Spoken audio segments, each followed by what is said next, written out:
কেতিয়াবা চিন্তা কৰিছেনে যে আমাৰ মাজত এজন মদ নোখোৱা লগৰ থাকে যে তাক যে আমি কওঁ এই চাকনা লয়া সি জাচুনি দোকানত চিগাৰেট দুটা লয়া সি তাৰ কথা মনত পৰিছেনে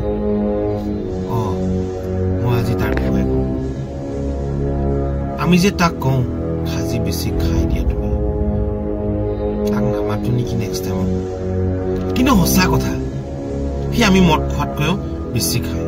কিন্তু মদ খোৱাবোৰৰো কেটেগৰী মানুহ থাকে কেটেগৰী হিচাপত ক'লে জেচিবি ফকলেং টাইপৰ মানুহ থাকে কিছুমানে মদে আহি নাপায় খাজিবোৰ ঠুচ ঠুচকে খায় তাৰপিছত লোকৰ ভাগত এনেকুৱা চাই থাকে কি কৰিম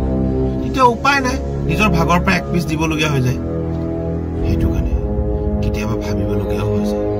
সেই